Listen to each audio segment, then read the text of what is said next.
Apertura de puertas en las unidades de cuidados críticos. Comunicación oral realizada por Carmen de Capadocia Rosell, María José Gómez Navalón, Laura González Olmo, Lorena Garrido Nieto, Montserrat Esparcia Díaz y María Cristina Leal Montoya, para el 6º Congreso Internacional en Contextos Clínicos y de la Salud.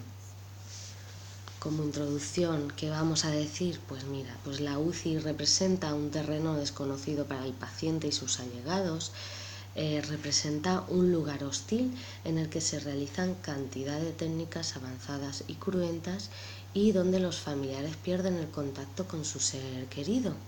Es un sitio donde el paciente ingresa porque presenta una condición grave de salud, una condición que puede representar un riesgo vital para la salud del paciente y necesitar algún tipo de resucitación.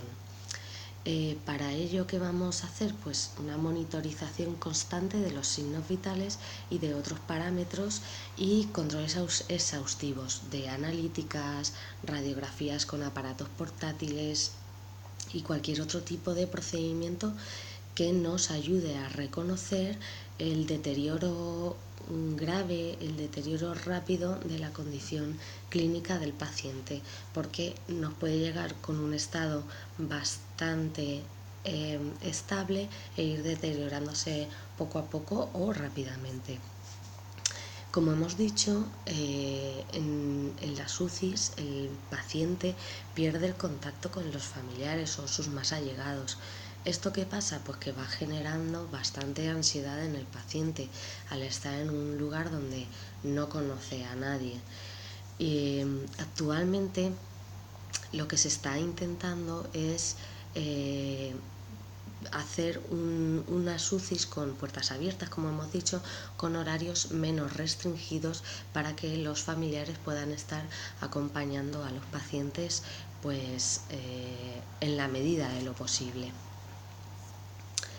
¿Cuáles son los objetivos de este estudio? Pues conocer las ventajas de acercar al familiar en la UCI, así podremos verificar qué ventajas supone para el paciente y hacer partícipes a los familiares en los propios cuidados del paciente, así como al propio enfermo también. El método que hemos empleado para su desarrollo: se han realizado revisiones bibliográficas de bases de datos de PubMed, CINAHL, Cielo y Cuiden, utilizando las palabras clave como descriptores. Entonces, ¿cuáles son los resultados que hemos obtenido? Bueno, pues mayor implicación de familiar en el cuidado. ¿Cómo hemos logrado esto? Pues al tener al familiar más tiempo dentro de la UCI, podemos explicarles ciertos aspectos del tratamiento en los que ellos pueden colaborar y entonces podrán estar con el familiar. El paciente así siente que tiene más protección, porque ya no está solamente con el personal que es desconocido para ellos, sino que está rodeado de los suyos. Así se ha demostrado también que hay mayor cantidad de expresión de miedos, de sentimientos, de dudas, aunque no sea al propio personal, lo hacen a través de los familiares. Luego también vemos un mayor esfuerzo del paciente en las actividades propuestas para su recuperación. Nosotros le explicamos al paciente lo que tiene que hacer y cuando el familiar no está. Y cuando el familiar llega, entonces el paciente, para demostrarle sus avances, se implica muchísimo más y se lo enseña.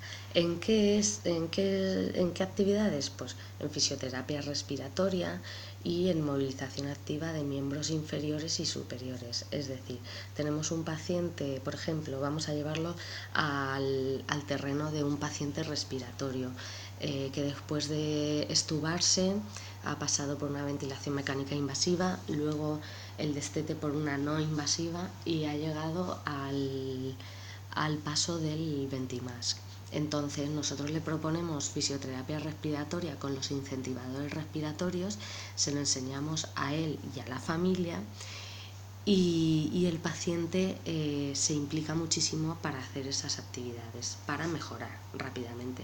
Igual que la movilización activa de miembros inferiores y superiores cuando el paciente tiene una miopatía, lo que se conoce como la miopatía del paciente crítico, aparte de que el fisioterapeuta vaya a hacerle rehabilitación todos los días, pues es importante que le enseñemos al paciente a realizar las actividades que él pueda y al familiar a realizarle las actividades pasivas, las movilizaciones pasivas que ellos puedan hacer, porque dentro de la unidad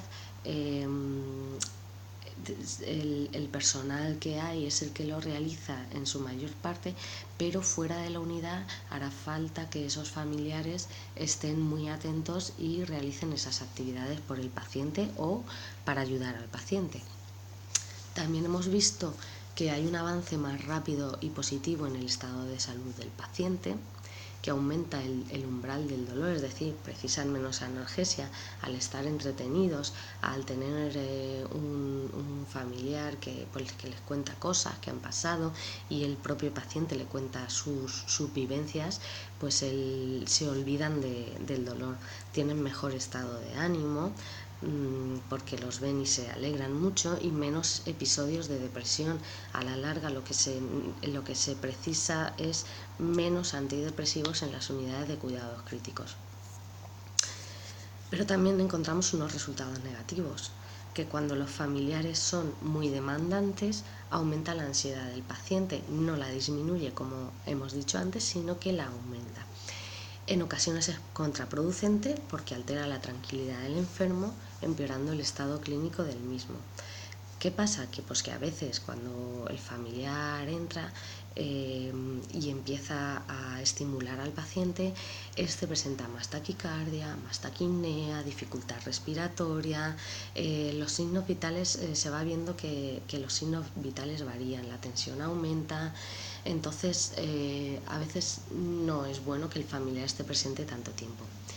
En estos casos, como hemos dicho, es preferible ceñirse al horario de visita estipulado en la unidad, y cuando el paciente mejore su condición clínica, permitir al familiar que entre en la unidad más tiempo.